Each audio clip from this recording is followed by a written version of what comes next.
Hi guys, Islamic காவலர் மற்றும் ராணுவ பயிற்சி மையம். இந்த வீடியோ நம்ம எதை பத்தி பார்க்க போறோம் அப்படின்னா, இன்னைக்கு சப் இன்ஸ்பெக்டர் எக்ஸாம் தமிழ்நாடு முழுக்க நடந்துச்சு இல்லையா? அந்த எக்ஸாம் எப்படி இருந்து சார் இருந்தது?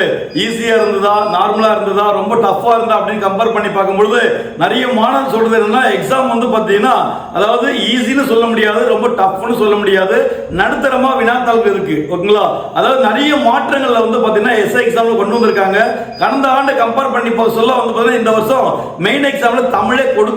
ஓகேங்களா? இது யாருக்கு சார் பிளஸ் அப்படின்னா, இந்த பிஇ முடிக்கிறாங்க இல்லையா, இன்ஜினியரிங் முடிச்சாங்க, BSc computer science, MSc computer science, maths நல்லா ஓரளவு நல்லா போடுவாங்க அப்படின்னு தெரிஞ்சவங்களுக்கு ரொம்ப யூஸ்ஃபுல்லா இருந்திருக்கும். ஓகேங்களா? மேக்ஸ் ரீசனிங் வராதவங்களுக்கு கொஞ்சம் அடி வாங்கின மாதிரி இருக்கும். அதனால கொஸ்டின் கம்பேர் பண்ணி சொல்ல ஒரு நடுத்தரமான வினாத்தாள் தான். நிறைய மாற்றங்களை கொண்டு வந்திருக்காங்க, ட்விஸ்ட் வச்சிருக்காங்க. சயின்ஸ் கொஸ்டின் பேப்பர்லாம் சயின்ஸ் கொஸ்டின்லாம் பாத்தீங்கன்னா சில கொஸ்டினை நீங்க அடிக்க முடியாது அப்படின்னு சொல்றாங்க. அந்த அளவுக்கு வந்து பாத்தீங்கன்னா ரொம்ப ஒரு சில கொஸ்டின்ஸ் வந்து டாபிக் வந்து பாத்தீங்கன்னா ரொம்ப டஃப்பாவே இருக்கு. ஓகேங்களா?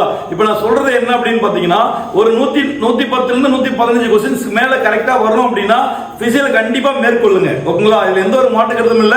எஸ் அகாடமில பிசிக்கல் வந்து பாத்தீங்கன்னா உங்களுக்கு நாளைக்கு 22/12/2025 அன்னைக்கே நம்ம பிசிக்கல் ஸ்டார்ட் பண்றோம். மிஸ் பண்றாதீங்க. மார்க் கம்மி ஆயிடுச்சு சார், நான் 1 வருஷம் படிச்சேன் 2 வருஷம் படிச்சேன் அப்படின்னா லாஸ்ட்ல உங்களுக்கு ஒரே ஒரு அட்வைஸ்மா, விட்டுறாத, வாழ்க்கை அவ்வளவுதான் முடிவு பண்றாதீங்க. எஸ்ஐ என்பது நல்ல ஒரு தரமான போஸ்டிங், வாங்கணும்னா கஷ்டப்பட்டு தான் ஆகணும். அதனால நான் என்ன சொல்றேன் அப்படின்னா, இந்த பீகார், அசாம், மகாராஷ்டிரா, இங்க நார்த் இந்தியாவில் வந்து பாத்தீங்கன்னா இந்த கவர்மெண்ட் எக்ஸாம் படிக்கிறவங்களுக்கு அதாவது ஒரு எக்ஸாம்ல மார்க் கம்மி ஆயிடுச்சுன்னா நம்மள போல 1 மாசம் 2 மாசம் ஃபீல் பண்ண மாட்டாங்க. ஒரே ஒரு நாள் வந்து பாத்தீங்கன்னா ஃபீல் பண்ணிட்டு மறுநாளே உட்காந்து படிக்க ஆரம்பிச்சிருவாங்க. அதனால தான் அவங்க கெசட் ஆபீசரா இருக்காங்க. நீங்க இன்னைக்கு ஃபுல்லா வெளியே வந்துட்டு நான் சோகமாவோ சோர்வாவோ அசிங்கமான நினைக்காதீங்க. முயற்சி பண்ணிருக்கீங்க, அவ்வளவு உழைப்பு போட்டுறீங்க, அதிகபட்சம் ஒரு 10 கொஸ்டின் கம்மியா இருக்கும், அவ்வளவுதானே. நீங்க தொடர்ந்து அந்த முயற்சி பண்ணிட்டே இருக்கீங்கன்னா 2026 நவம்பர் டிசம்பர்ல கண்டிப்பா நீங்க அதுக்கான நோட்டிபிகேஷன் வந்து எக்ஸாம் எழுத போறீங்க. அதனால இன்னும் ஒரு 10 மாசம் இருக்கு, தொடர்ந்து முயற்சி பண்ணுங்க. 4 மாசம் 5 மாசம் ஒர்க் பண்ணிட்டு அப்புறம் பார்க்கலாம் அப்படின்னா கண்டிப்பா நீங்க என்ன பண்ண முடியும், முதல்ல இருந்து ஆரம்பிக்கிற மாதிரி இருக்கு. சூட்டோட சூடா நாளையில இருந்து நீங்க மறுபடியும் அடுத்த எஸ்ஐ எக்ஸாமுக்கு படிக்க ஆரம்பிங்க. இதுல எந்த ஒரு மாற்று கருத்தும் இல்ல.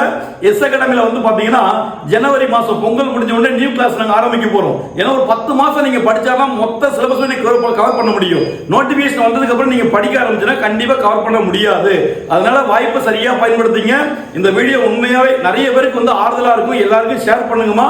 அது மட்டும் இல்லாம எஸ் அகாடமி பிசிக்கல் வந்து பாத்தீங்கன்னா நாளைக்கு 22/12/2025 அன்னைக்கு ஆரம்பிக்குது. மிஸ் பண்றாதீங்கம்மா. எல்லாருக்கும் ஷேர் பண்ணுங்க. Thank you so much.